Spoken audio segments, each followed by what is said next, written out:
И сега ще ми сложа соев сос. Ще ги овалям хубаво с този сос. И после ще продължим така да си поемат от соса. Ще изчакам 5 минути да могат да се поемат и тогава ще ги сложа на клона. Вижте, така. Дълги парченца ви показвам да видите. Дълги къси, но да бъдат по-малки парченца. Нека да постоят 5 минути и ще ги слагам на котлона. И гъбките съм ги нарязала. Слагам ги настрани. Приготвила съм домати и после краставици. Сега режа домата. Махам това. И домата по същия начин, на съвсем ситничко. Тъничко искам да кажа, тъничко. Така, на тънки парченца. Ето, виждате как тъничко ги режа. Ето. Така аз продължавам да режа доматите. Обаче аз ще го взема в ръката си, по-добре го чувствам. Ето така.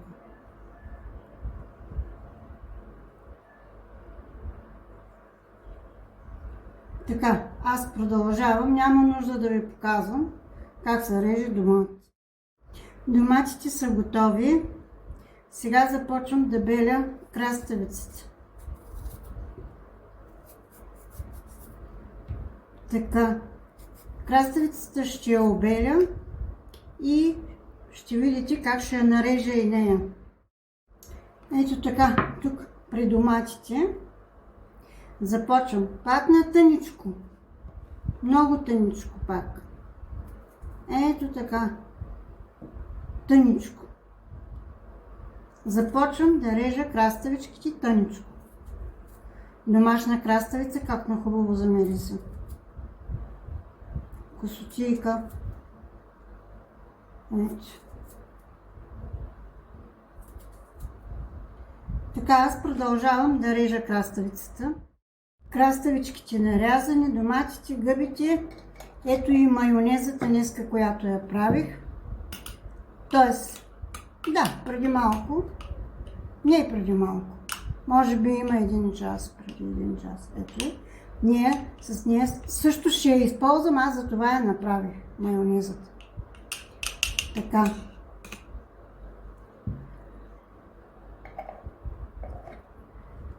Всички необходими неща са тук. Сега ще отидем на котлона и там ще продължим. Сега малко олио съм сложила, така да е сгрято и слагам мръвките вътре. Сол не слагам, защото те от соевия сос са солени.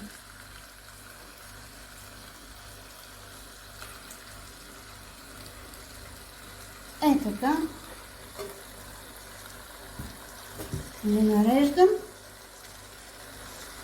и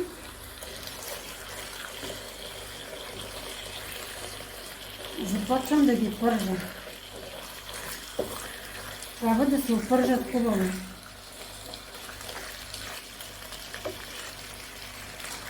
С пъти бъркане да не загорят, защото аз сложих малко олио. Той тигана няма да допусне загар. И все пак, веднага се хващат някои вече отдолу. Стават белички. Така, аз продължавам да ги пържа и ще видите после. В същото олио, където съм пържила мръвките, ще сложа сега гъбките. Гъбките да запържа и тях. Ето така.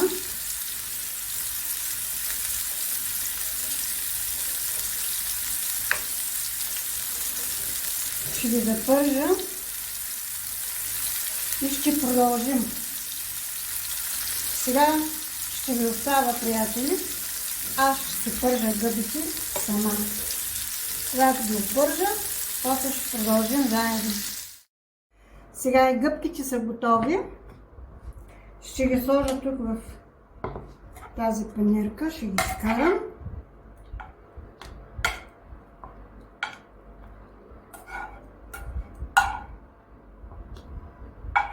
Много хубаво се опържиха.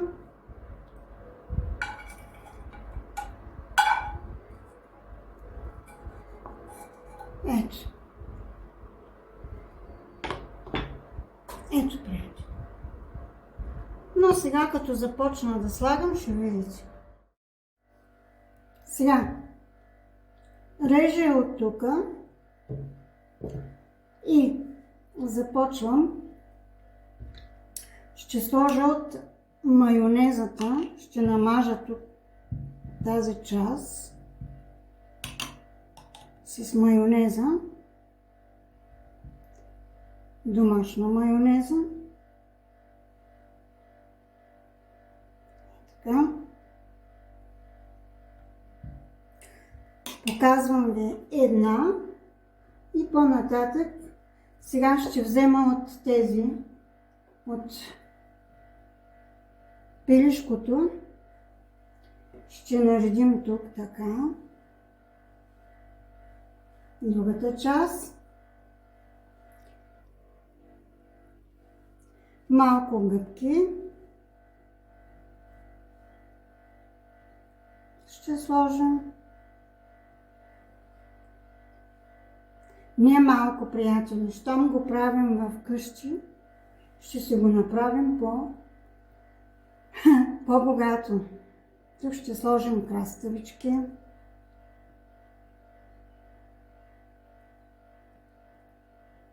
Да има. Ще нарежем още. Тук ще сложим домати.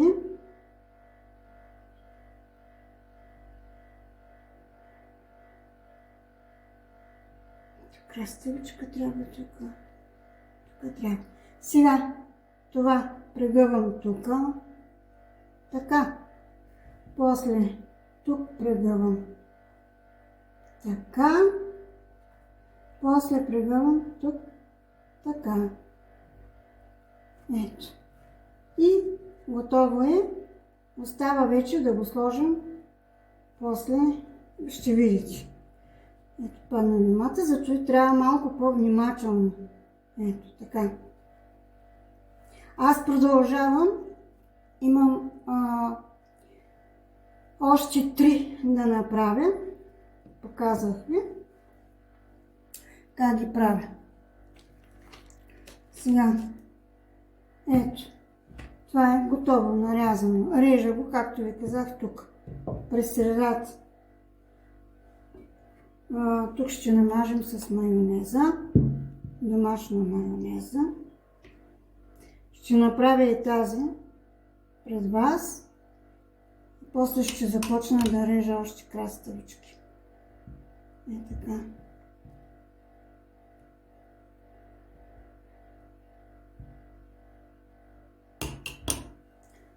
Така, ще сложим мръвчици. Ще наредим.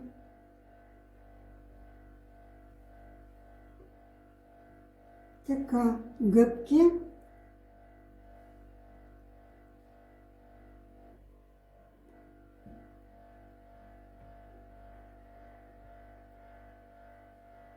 Доматки.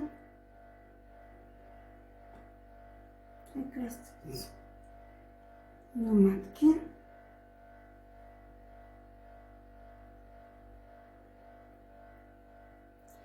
И краставичка.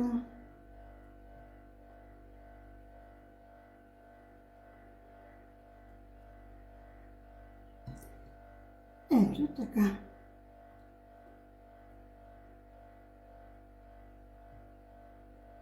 И сега по същия начин прегъвам така,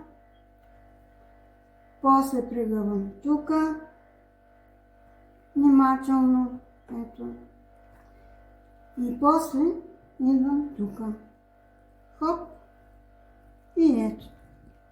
Джобчето е готово. Но все още не е готово. Само е подреден. Готово. Така, аз продължавам сама. Сега ще нарежа краставички и доматки. Продължавам да правя.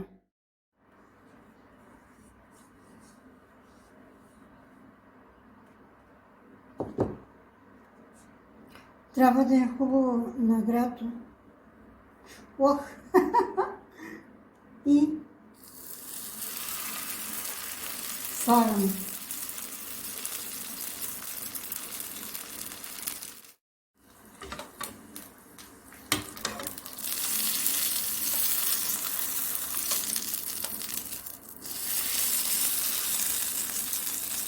Може да се наложи един-два пъти така да го обърна.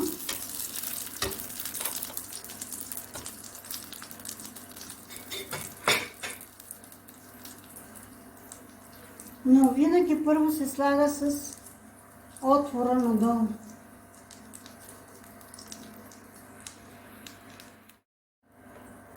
Сега пак ще го обърнем още веднъж.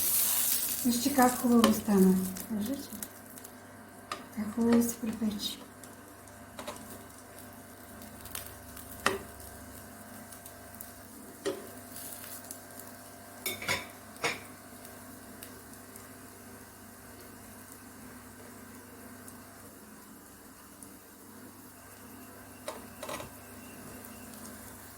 Вижте колко е хубаво.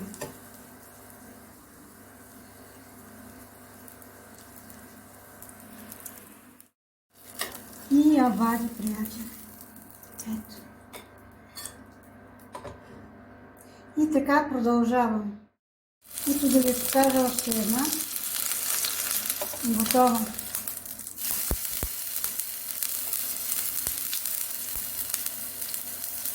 Така.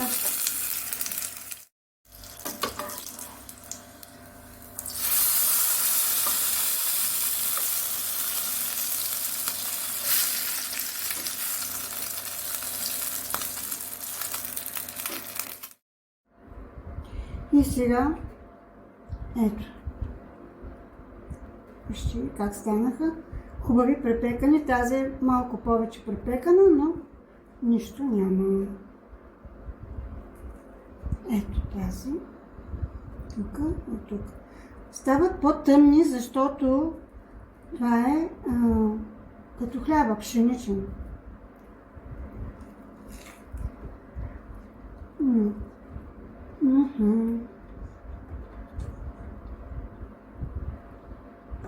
Хем мекичко, хем и хрупкавичко.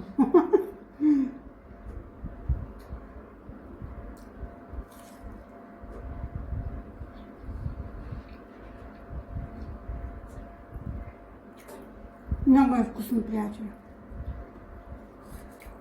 Слагайте малко повече сол, обаче. Аз понеже сложих на месото, видяхте, че сложих това.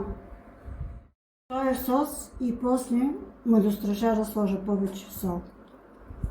Но иска малко сол. Моите са малко безсолни. Това е, приятели. Чао, чао! Всичко добро!